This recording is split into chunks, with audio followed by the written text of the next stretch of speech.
December 15th, 1943. The dense jungle canopy of Bougainville Island filtered the morning light into scattered patches of gold and green, casting strange shadows across the muddy floor where Corporal Marcus Thompson crouched motionless behind a fallen log. The air hung thick with humidity and the constant buzz of insects, while somewhere in the distance, the distinctive crack of rifle fire echoed through the trees. Thompson adjusted his position carefully, every muscle tense as he studied the terrain ahead through his field glasses, searching for any sign of movement among the twisted vines and towering ferns that had become both sanctuary and cemetery for countless soldiers over the past 3 months. The 22-year-old scout from Alabama had been told by his commanding officers that his unconventional methods were nothing more than foolish games, unsuitable for serious military operations in the Pacific Theater. Before we dive into this story, make sure to subscribe to the channel and tell me in the comments where you're watching from. It really helps support the channel. What none of them could have anticipated was how those same childhood techniques, dismissed as primitive and ineffective, would soon orchestrate one of the most ingenious tactical victories in the Solomon Islands campaign, proving that innovation often comes from the most unexpected sources. The morning had begun like any other in the 3rd Battalion's sector of operations, with Thompson receiving his standard reconnaissance assignment from Lieutenant Colonel James Morrison, a stern career officer who had made his skepticism about unconventional tactics abundantly clear during their previous encounters. Morrison stood behind the makeshift command post, constructed from salvaged materials and camouflaged with palm fronds, studying a hand-drawn map that detailed the known enemy positions scattered throughout the surrounding jungle. The intelligence reports indicated at least 15 to 20 Japanese soldiers, likely members of an elite sniping unit, had established concealed positions within a roughly 2-square-kilometer area that controlled the main supply route between the beach landing zones and the forward operating bases. Thompson, you'll conduct a standard patrol sweep of grid references Alpha 7 through Delta 9, Morrison said, his voice carrying the weight of authority that came from 2 decades of military service. Intelligence suggests enemy sniper activity in those coordinates. Your mission is to locate their positions and report back with accurate firing solutions for our artillery units. Do not engage unless absolutely necessary, and under no circumstances are you to deviate from established reconnaissance protocols. The Lieutenant Colonel's instructions reflected the standard operating procedures that had been developed through months of costly trial and error across the Pacific Islands, where American forces had learned to respect the deadly effectiveness of Japanese defensive tactics. Morrison had witnessed firsthand how individual initiative, while sometimes successful, more often resulted in unnecessary casualties and compromised operations.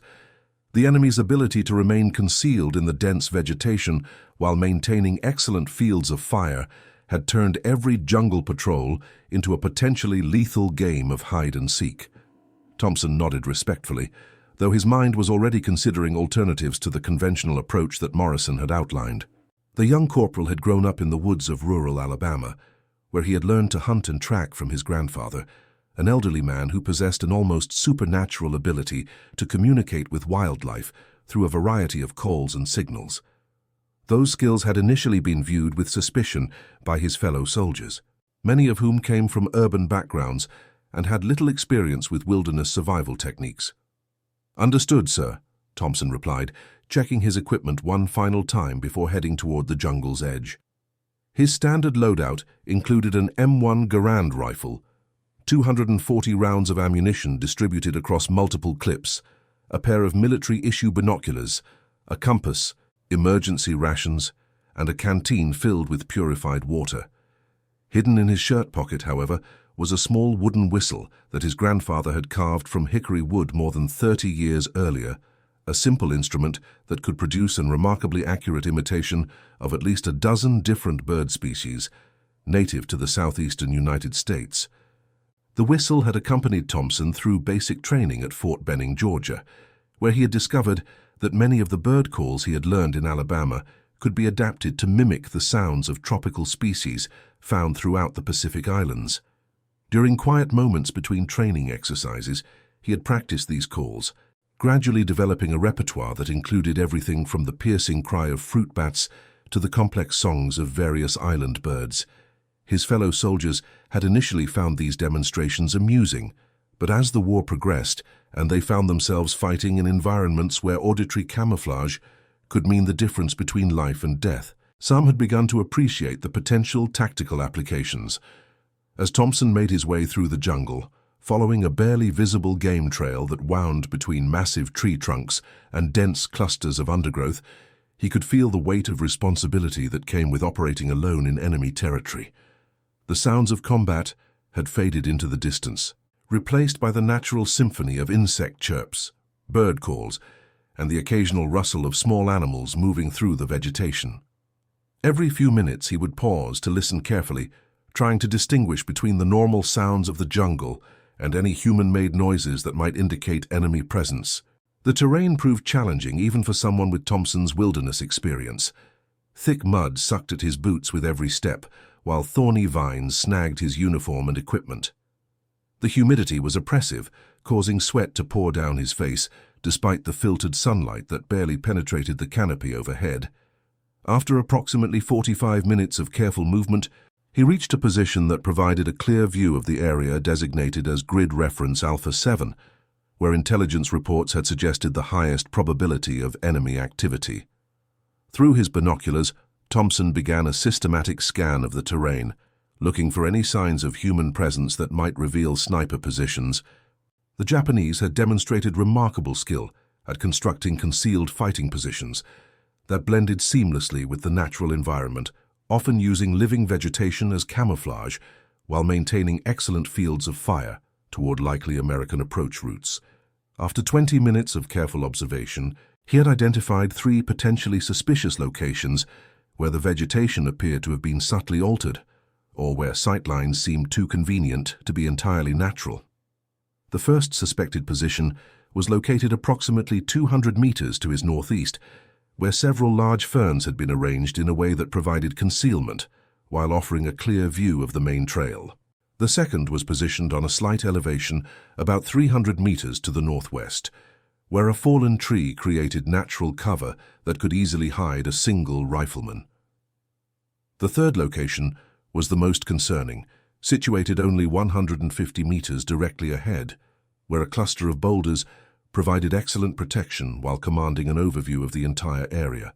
Thompson realized that approaching any of these positions using conventional tactics would be extremely dangerous, if not suicidal.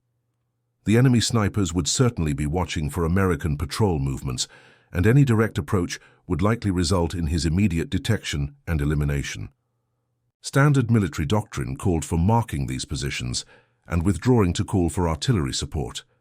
But Thompson understood that such an approach would give the enemy time to relocate before the bombardment could be coordinated and executed.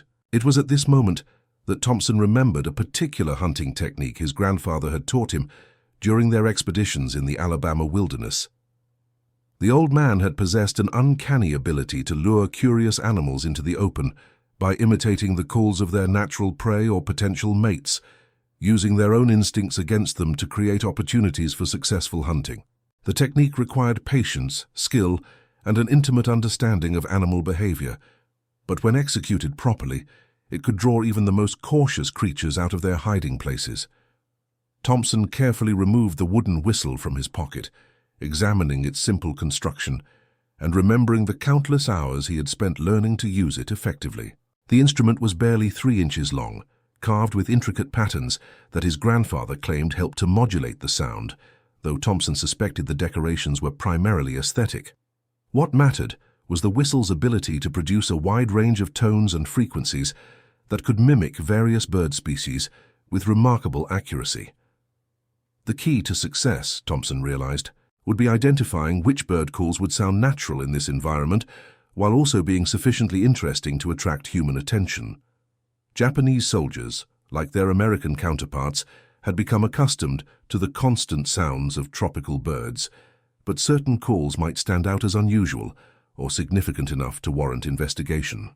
Thompson needed to find a balance between authenticity and novelty, creating sounds that would intrigue the enemy snipers without immediately alerting them to the deception. After several minutes of consideration, Thompson decided to begin with the call of a yellow bittern, a species he had observed during previous patrols and whose distinctive cry would sound perfectly natural in this wetland environment. The bittern's call was characterized by a low, booming note that could carry significant distances through dense vegetation, followed by a series of shorter, higher-pitched sounds that created a complex and memorable pattern. Thompson had practiced this particular call extensively, and he was confident in his ability to reproduce it convincingly. Taking a deep breath, Thompson raised the whistle to his lips and began to produce the bittern's call, starting with the deep, resonant boom that characterized the beginning of the bird's song. The sound echoed through the jungle, seeming to hang in the humid air before fading into the background noise of insects and rustling leaves. He waited approximately 30 seconds before repeating the call, this time varying the pitch slightly to simulate the natural variations that occurred in actual bird vocalizations. The response was almost immediate. From the direction of the first suspected sniper position, Thompson heard a soft rustling sound that seemed inconsistent with natural animal movement. The noise was brief but distinctive, suggesting that someone or something had shifted position in response to the bird call. Thompson remained perfectly still, controlling his breathing and listening intently for any additional signs of movement or interest from the concealed enemy positions. After waiting several minutes, Thompson decided to escalate his strategy by introducing a second bird call that would complement the bittern's song while adding an element of unusual activity that might prove irresistible to curious observers. He chose the call of a Brahminy kite, a raptor species whose piercing cry often indicated the presence of small prey animals that might be hiding in the undergrowth. The combination of predator and prey calls would create a natural drama that could draw even cautious observers into the open. The kite's call was dramatically different from the bittern's deep boom, consisting of a series of sharp, ascending notes that cut through the jungle noise like a blade. Thompson produced this call with considerable volume, allowing it to echo off the surrounding trees and carry throughout the immediate area. Almost immediately, he detected signs of increased activity from all three suspected enemy positions, including what sounded like whispered communications between the concealed snipers. Thompson's pulse quickened as he realized his strategy was working, but he knew that the most critical phase was yet to come. Simply attracting the attention of the enemy snipers was insufficient. He needed to draw them out of their concealed positions and into locations where they would be vulnerable to counterattack. This would require a more sophisticated approach that played on human psychology as well as natural curiosity. The next element of Thompson's plan involved creating the impression of wounded or distressed prey, using calls that would suggest an animal in difficulty and potentially easy to capture. Many predators, including human hunters, found it difficult to resist investigating signs of vulnerable prey, especially in an environment where food sources were often scarce. Thompson began to produce a series of irregular, plaintive calls that mimicked the sounds of a small bird or mammal in distress, varying the intensity and frequency to create a convincing impression of an animal that was injured but still alive. These distress calls had an even more pronounced effect on the concealed enemy positions. Thompson could now clearly hear movement from at least two of the suspected locations, and through his binoculars, he caught brief glimpses of vegetation moving in ways that indicated human presence rather than natural wind patterns. More importantly, he began to detect signs that the enemy snipers were repositioning themselves to get a better view of the area where the bird calls seemed to be originating. Thompson understood that he was now entering the most dangerous phase of his improvised operation. If the enemy snipers succeeded in locating his actual position, he would find himself outnumbered and outgunned with little hope of escape. However, if he could continue to manipulate their movements while remaining undetected himself, he might be able to create an opportunity for a devastating counterattack that could eliminate the entire sniper unit. The corporal's next tactical decision involved using the terrain to his advantage by moving to a position that would allow him to observe the enemy snipers while remaining concealed himself. He had identified a large tree approximately 50 meters to his left that would provide excellent cover while offering multiple escape routes if the situation deteriorated.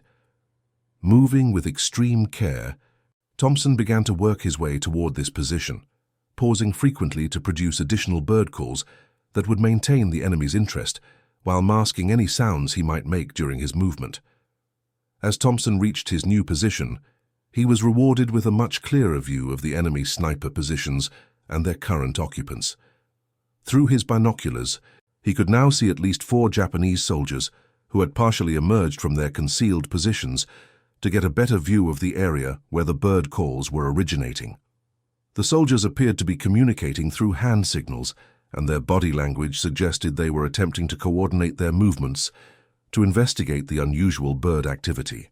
What Thompson observed next confirmed his suspicions about enemy tactics and provided valuable intelligence about their operational methods.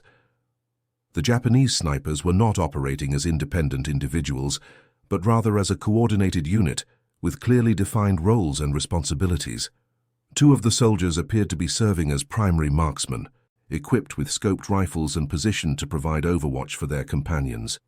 The other 2 seemed to be functioning as spotters and communicators, using binoculars to scan the area while maintaining contact with additional positions that Thompson had not yet identified. This revelation significantly complicated Thompson's tactical situation, as it suggested that the enemy unit was larger and more organized than the intelligence reports had indicated. However, it also presented an opportunity, as the coordination between the various positions meant that they might all respond predictably to the same stimuli. If Thompson could manipulate their curiosity and draw them into a single area, he might be able to engage multiple targets simultaneously rather than dealing with them individually over an extended period. Thompson decided to implement the final phase of his bird call strategy, which involved creating the impression of a feeding frenzy or mating display that would suggest the presence of multiple birds in a concentrated area. This type of activity typically attracted the attention of both predators and other birds, creating a natural gathering point that might prove irresistible to observers. Thompson began to produce a complex sequence of calls that included multiple species, varying the timing and intensity to create the impression of considerable activity in a specific location approximately 100 meters from his current position. The effect was immediate and dramatic. Thompson could see enemy soldiers emerging from concealment throughout the area, with at least 6 individuals now visible through his binoculars.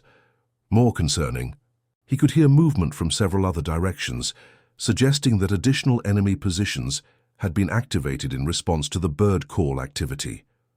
Thompson realized that he had succeeded in drawing out the enemy snipers, but he had also revealed the true scope of their presence in the area. As the Japanese soldiers began to move toward the apparent source of the bird calls, Thompson faced a critical decision about how to proceed. His original mission had been reconnaissance and intelligence gathering, with explicit instructions to avoid engagement unless absolutely necessary.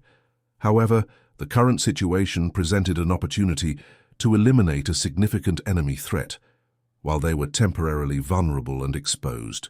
Thompson understood that such an action would exceed his authority and contradict his explicit orders, but he also recognized that the intelligence he had gathered would be of little value if the enemy snipers simply relocated before artillery support could be coordinated.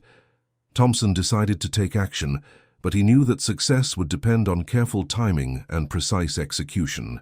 The enemy soldiers were moving in a loose formation toward the area where the bird calls had been concentrated, but they were maintaining sufficient spacing and caution to avoid presenting a single, concentrated target. Thompson would need to wait for the optimal moment when multiple targets were visible and vulnerable, while also ensuring that he had a clear escape route if the engagement did not proceed according to plan. The corporal carefully checked his equipment and prepared for combat, ensuring that his rifle was loaded and ready to fire, while also planning his movements for the coming engagement. He selected several alternative firing positions that would allow him to engage targets from different angles while maintaining concealment, and he identified multiple escape routes that would allow him to withdraw from the area if necessary. Most importantly, he continued to produce bird calls that would maintain the enemy's interest and draw them further into the open. As the Japanese soldiers approached the target area, Thompson could see that their formation had become somewhat compressed, with several individuals moving within relatively close proximity to each other. Through his scope, he could identify specific targets and assess their equipment and probable roles within the unit. The two soldiers who appeared to be primary snipers were carrying rifles with telescopic sights, while their companions were equipped with standard infantry weapons and observation equipment. Thompson waited until 5 enemy soldiers were clearly visible and positioned within a roughly 30-meter circle before initiating his attack. His first shot was carefully aimed at one of the primary snipers, a soldier who was standing partially exposed while scanning the area with binoculars. The M1 Garand's distinctive crack echoed through the jungle as the 8-round clip discharged its first cartridge, and Thompson immediately saw his target fall backward into the undergrowth. The response from the remaining enemy soldiers was swift, but initially confused, as they attempted to identify the source of the gunfire while also seeking cover from potential additional attacks. Thompson used this confusion to his advantage, quickly shifting position and engaging a second target before the enemy could coordinate an effective response. His second shot struck another primary sniper who had been attempting to take cover behind a large tree trunk, eliminating what Thompson assessed to be the most dangerous immediate threat. The remaining Japanese soldiers began to return fire, but their shots were poorly aimed and seemed to be directed toward Thompson's original position rather than his current location. Thompson continued to move between predetermined firing positions, using the terrain and vegetation to mask his movements while maintaining pressure on the enemy unit. His third and fourth shots were directed toward soldiers who were attempting to coordinate a counterattack, and both rounds found their targets with devastating effect. At this point, Thompson realized that the engagement was developing beyond his ability to control as a single individual. The sounds of gunfire were certain to attract attention from other enemy positions in the area, and he could already hear movement and shouting from multiple directions that suggested reinforcements were approaching. Thompson decided to continue his attack while he maintained the advantage of surprise and position, but he also began to plan for a tactical withdrawal that would allow him to escape before becoming overwhelmed. Thompson's fifth and sixth shots targeted the remaining visible enemy soldiers, both of whom had been attempting to establish communications with their headquarters or nearby units. The accuracy of Thompson's marksmanship, combined with the confusion created by his unconventional tactics, had effectively neutralized the immediate sniper threat while also creating significant disruption in the enemy's local command and control structure. As Thompson prepared to withdraw from the engagement area, he heard the distinctive sound of approaching aircraft, followed by the unmistakable whistle of incoming artillery shells. Someone, presumably Lieutenant Colonel Morrison or another member of the command staff, had apparently coordinated fire support in response to the sounds of combat emanating from Thompson's patrol area. The artillery barrage was both a blessing and a curse, as it would certainly eliminate any remaining enemy resistance, while also making Thompson's escape considerably more challenging.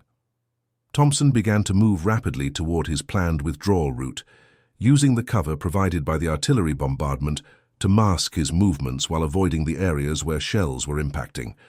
The barrage lasted for approximately 10 minutes, during which time Thompson managed to put considerable distance between himself and the former enemy positions.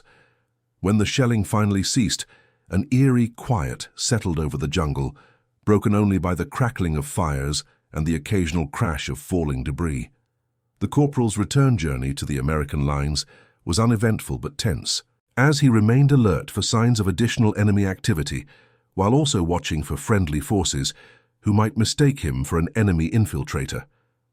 The jungle seemed different somehow, as if the violent engagement had altered its fundamental character, and Thompson found himself reflecting on the events of the morning while mechanically following the route back to the battalion command post.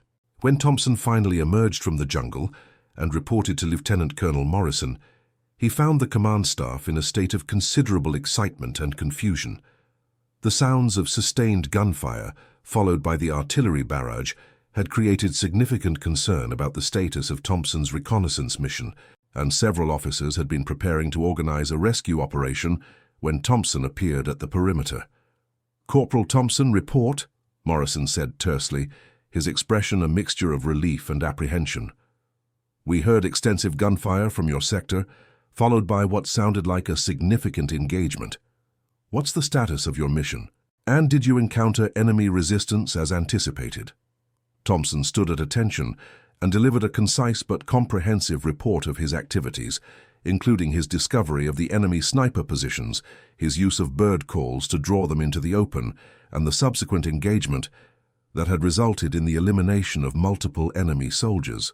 Morrison listened with growing amazement and concern, occasionally interrupting to clarify specific details or ask for additional information about Thompson's tactical decisions. "Corporal, you were explicitly ordered to conduct reconnaissance only and to avoid engagement except in self-defense situations," Morrison said when Thompson had finished his report. "Your actions this morning directly contradicted those orders and placed both yourself and this entire operation at considerable risk. Furthermore, your use of unauthorized techniques, regardless of their apparent effectiveness, represents a serious breach of military protocol and discipline." Thompson understood Morrison's concerns and accepted responsibility for exceeding his authority, but he also believed that his actions had been justified by the tactical situation and the opportunity to eliminate a significant enemy threat. The bird call technique had proven remarkably effective at neutralizing the enemy's primary advantages of concealment and defensive positioning, while also providing valuable intelligence about their organization and tactics. "Sir, I understand your concerns about protocol and adherence to orders," Thompson replied respectfully. "However, the intelligence gathered during this mission indicates that enemy strength in this sector was significantly greater than previously estimated, and their tactics were considerably more sophisticated than our standard countermeasures had anticipated. The opportunity to eliminate this threat while they were temporarily vulnerable seemed to justify the tactical risk involved." Morrison considered Thompson's explanation while studying the hand-drawn map that showed the locations where the engagement had occurred. The lieutenant colonel was an experienced officer who understood the complexities of combat decision-making, and he recognized that Thompson's actions, while technically insubordinate, had achieved significant tactical results that would benefit the entire battalion's operations in this sector.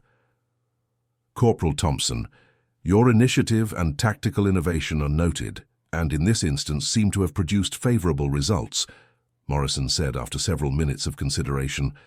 "However, such independent action cannot become standard operating procedure, as it introduces unpredictable variables into coordinated operations and places other units at risk. In the future, you will strictly adhere to your assigned mission parameters and seek authorization before deviating from established protocols." Thompson accepted Morrison's admonishment while also recognizing that his actions had demonstrated the potential value of unconventional tactics in jungle warfare environments.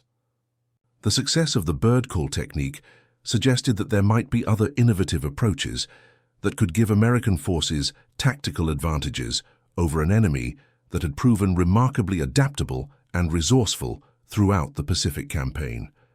Over the following days, word of Thompson's unusual tactical success spread throughout the battalion and eventually reached higher levels of command, where it attracted the attention of officers responsible for developing new methods of jungle warfare. The Pacific Theater presented unique challenges that conventional military tactics had not always addressed effectively, and there was considerable interest in any techniques that might provide advantages in this difficult environment. Major General Robert Richardson, commanding the 14th Corps, personally interviewed Thompson about his use of bird calls as a tactical tool, seeking to understand both the specific techniques involved and their potential applications in other operational contexts. Richardson was particularly interested in the psychological aspects of Thompson's approach, recognizing that the enemy's response to the bird calls revealed important information about Japanese tactical mindset and decision-making processes. "Corporal Thompson, your unconventional approach to reconnaissance and enemy engagement represents exactly the kind of innovative thinking we need to develop for Pacific operations," Richardson said during their meeting at Corps headquarters. "The enemy has demonstrated remarkable skill at utilizing the jungle environment to their advantage, and we need to develop equally effective techniques that exploit our own unique capabilities and training backgrounds." Richardson's endorsement of Thompson's techniques led to the development of specialized training programs that incorporated various forms of auditory camouflage and deception into standard jungle warfare curricula. Thompson himself became an instructor in these programs, teaching other soldiers how to use bird calls and other natural sounds for tactical purposes. The techniques proved particularly effective for reconnaissance units and forward observers who needed to operate independently in enemy territory. The success of Thompson's bird call technique also had broader implications for military thinking about the value of individual skills and backgrounds that had previously been considered irrelevant to modern warfare. Thompson's childhood experiences in the Alabama wilderness had provided him with capabilities that were directly applicable to Pacific theater operations, challenging assumptions about the uniformity of military training and preparation. Captain William Hayes, the battalion intelligence officer, documented Thompson's technique in considerable detail and forwarded his report to the Army's Training and Doctrine Command for potential inclusion in updated field manuals. Hayes recognized that Thompson's approach represented a synthesis of traditional hunting skills and modern military tactics that could be systematically taught to other soldiers with appropriate backgrounds and aptitude. The effectiveness of Corporal Thompson's technique demonstrates the importance of recognizing and utilizing the diverse skills and experiences that individual soldiers bring to military operations, Hayes wrote in his report.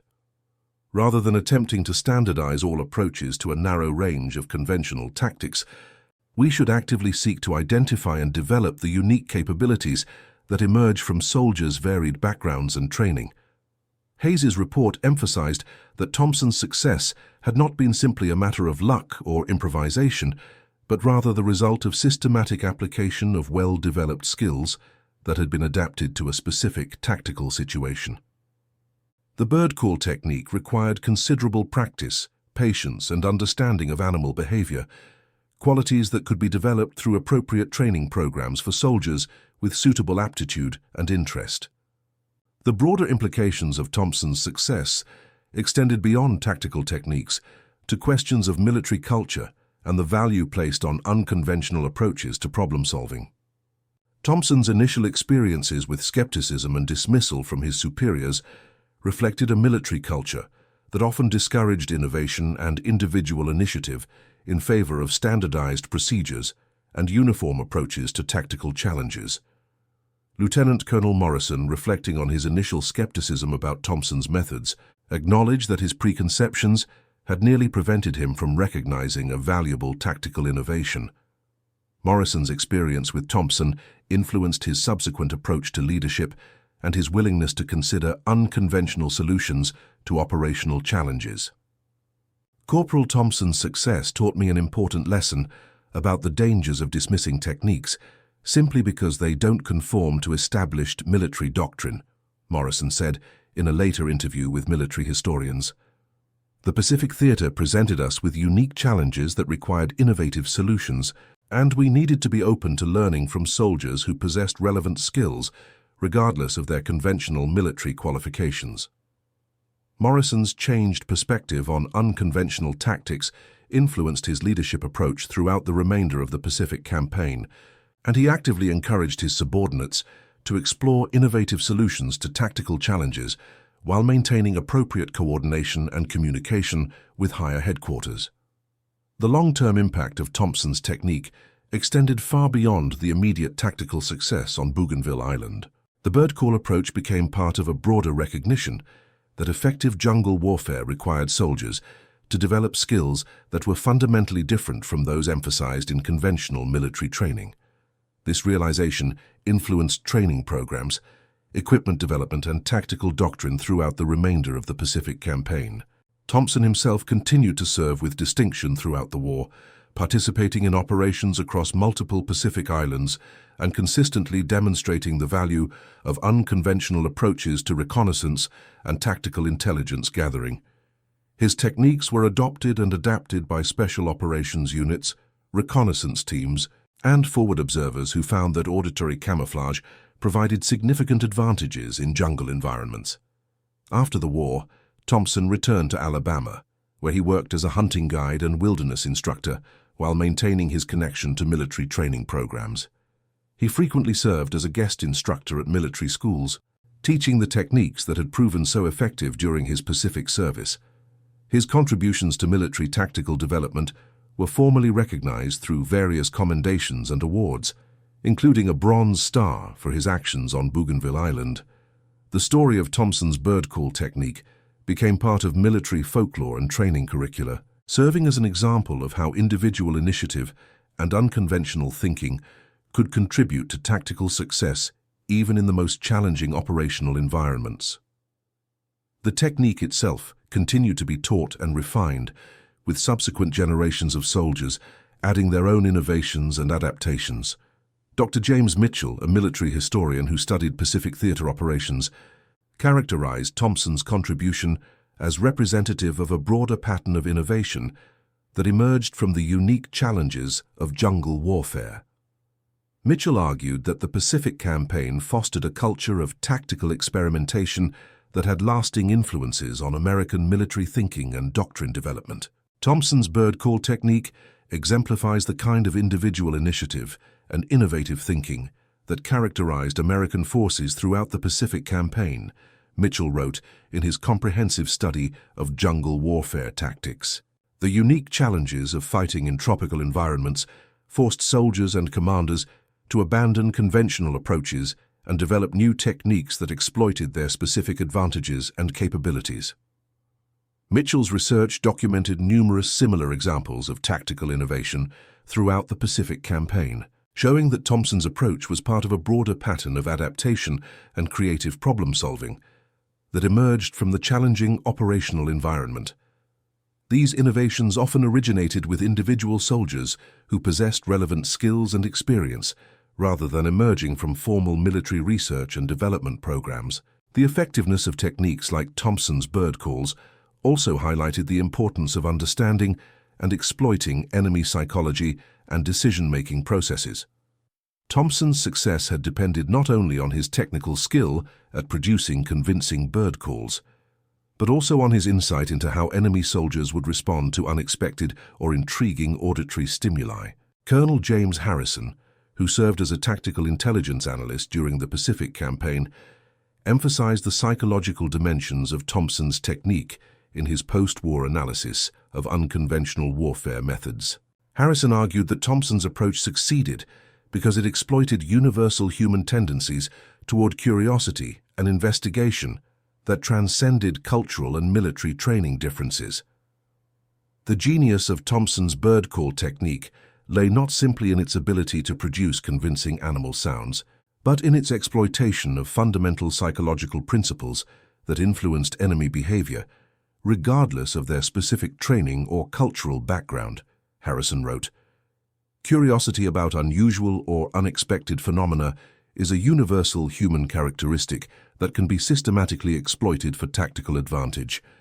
Harrison's analysis contributed to the development of more sophisticated approaches to psychological operations and deception techniques that were subsequently incorporated into military training and doctrine. The principles that had made Thompson's technique effective were applied to various forms of tactical deception and misdirection throughout the remainder of the war and in subsequent conflicts.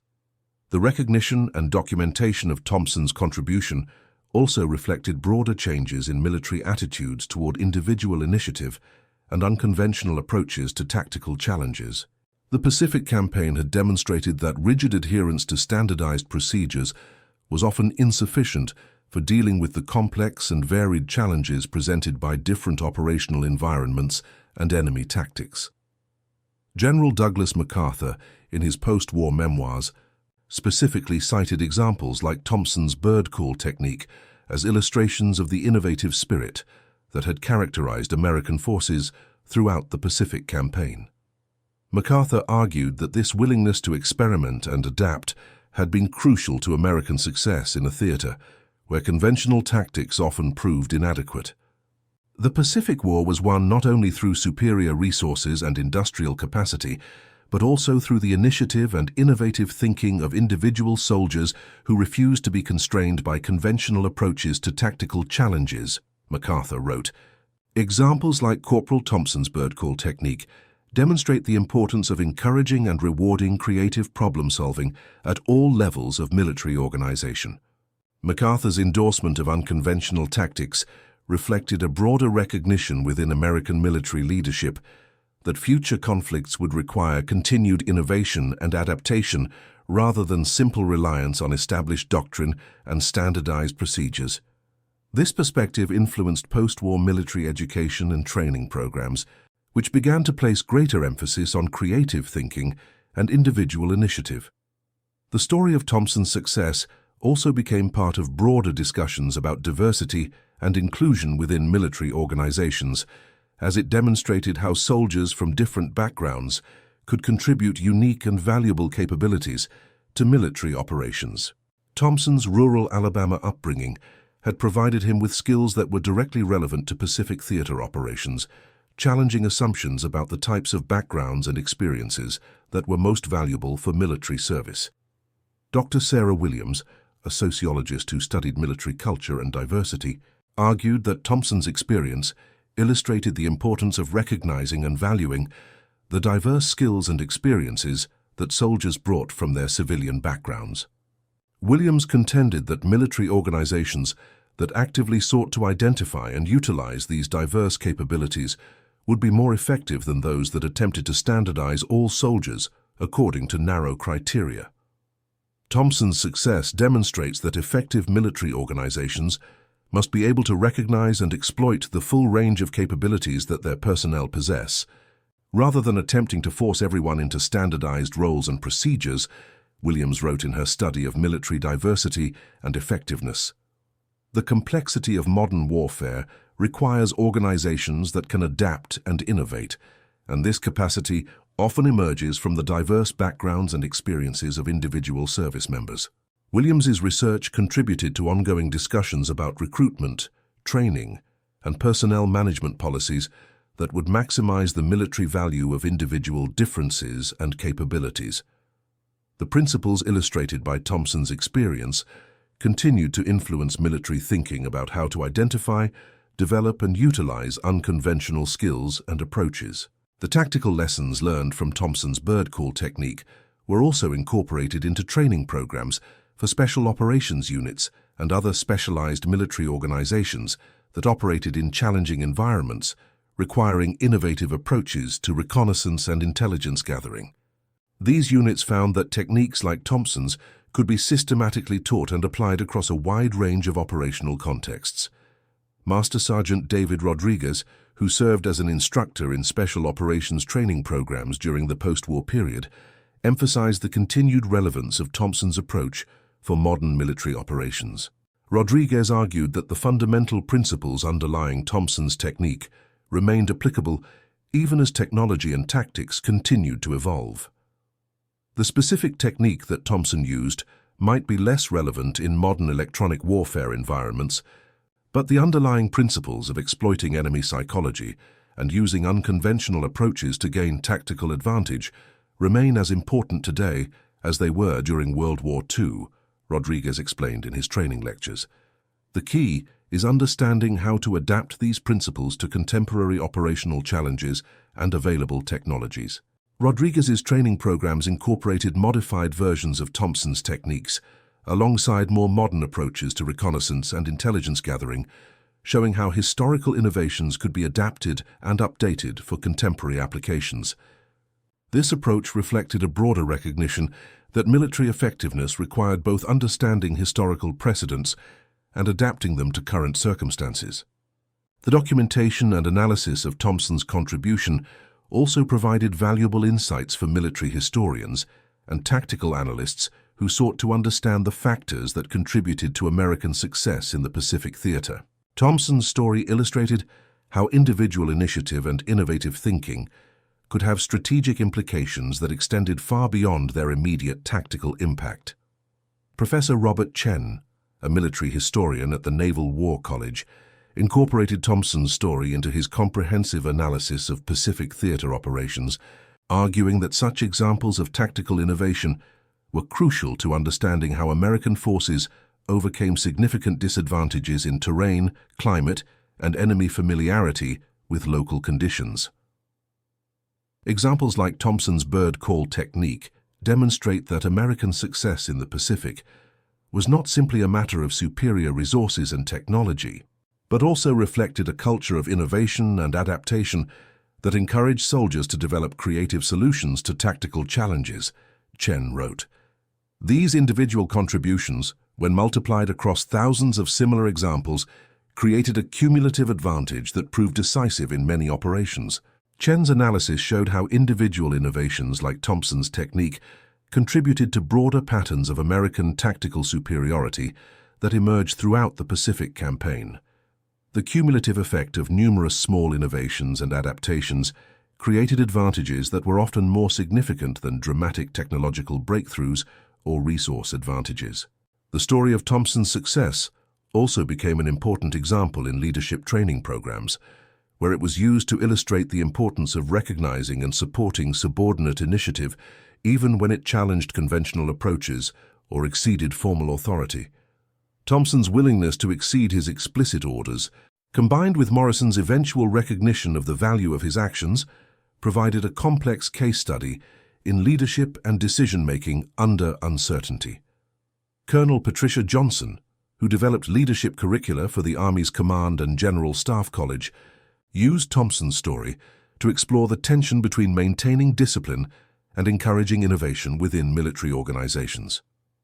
Johnson argued that effective leadership required the ability to distinguish between reckless insubordination and justified initiative based on tactical circumstances and achieved results.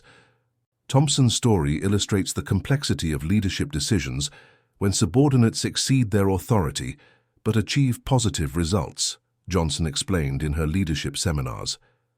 Leaders must be able to evaluate such situations based on both the appropriateness of the decision-making process and the quality of the achieved outcomes, while also considering the broader implications for organizational discipline and effectiveness. Johnson's analysis emphasized that Thompson's success had been based on sound tactical reasoning and careful preparation rather than simple luck or reckless behavior, making it a justified example of initiative rather than dangerous insubordination. This distinction was crucial for developing leadership approaches that encouraged appropriate innovation while maintaining necessary discipline and coordination. The long-term influence of Thompson's contribution extended beyond military applications to broader discussions about innovation and creative problem-solving in complex organizations. Business schools and management training programs began to use Thompson's story as an example of how individual initiative and unconventional thinking could create competitive advantages in challenging environments. Dr. Michael Brown, a professor of organizational behavior at Harvard Business School, incorporated Thompson's story into his courses on innovation and strategic thinking, arguing that the principles illustrated by Thompson's success were applicable to many types of complex organizational challenges beyond military operations. Thompson's bird call technique demonstrates how individuals with unique backgrounds and capabilities can contribute innovative solutions to problems that have resisted conventional approaches, Brown explained to his students. The key is creating organizational cultures that recognize and value these contributions while also maintaining necessary coordination and strategic focus. Brown's analysis emphasized that Thompson's success had required not only individual innovation, but also eventual organizational recognition and support, showing how effective innovation typically required both creative individuals and supportive institutional structures. This perspective influenced broader discussions about how organizations could foster and utilize innovation more effectively. As the decades passed following the war, Thompson's story continued to be told and retold in various contexts, often serving as an inspiring example of how individuals could make significant contributions through creativity, determination, and willingness to challenge conventional approaches. The story resonated particularly strongly with audiences interested in themes of diversity, inclusion, and the value of different perspectives and experiences. Thompson himself remained modest about his contribution throughout his life, consistently emphasizing that his success had been the result of good fortune and the skills taught by his grandfather rather than any extraordinary personal capabilities.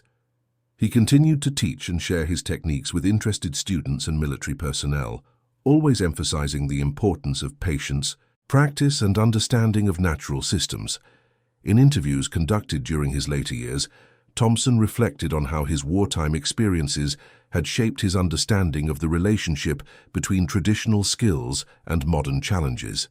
He argued that many traditional techniques and approaches retained value in contemporary contexts, but required careful adaptation and application to be effective.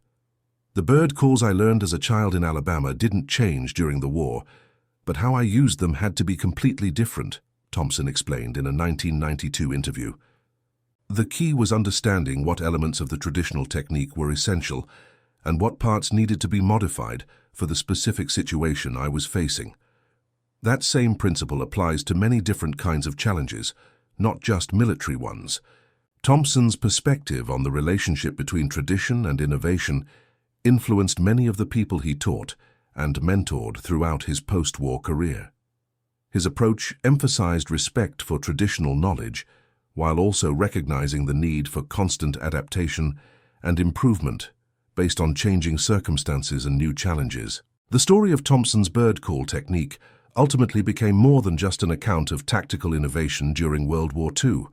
It became a broader narrative about the value of diverse perspectives, the importance of individual initiative, and the potential for creative solutions to emerge from unexpected sources. These themes resonated across multiple generations and contexts, ensuring that Thompson's contribution continued to inspire and educate long after the specific military challenges he faced had become historical artifacts. The documentation and preservation of Thompson's story also reflected broader efforts to ensure that the lessons and experiences of World War II veterans were captured and transmitted to subsequent generations. Military historians, training institutions, and educational organizations recognized that stories like Thompson's contained valuable insights that remained relevant for contemporary challenges and future conflicts. As military technology and tactics continued to evolve throughout the Cold War period and beyond, the fundamental principles illustrated by Thompson's success remained applicable even as the specific techniques became less directly relevant. The importance of understanding enemy psychology, exploiting environmental advantages, and adapting individual capabilities to tactical challenges continued to be emphasized in military training and education programs. The enduring relevance of Thompson's story was demonstrated by its continued inclusion in military curricula and training materials well into the 21st century, where it served as an example of timeless principles that transcended specific technological or tactical contexts. Modern military personnel studying irregular warfare, special operations, and counterinsurgency tactics found that Thompson's approach offered valuable insights into the psychological and cultural dimensions of conflict that remained constant despite dramatic changes in weapons and communication technologies. And that concludes our story. If you made it this far, please share your thoughts in the comments. What part of this historical account surprised you most? Don't forget to subscribe for more untold stories from World War II, and check out the video on screen for another incredible tale from history. Until next time.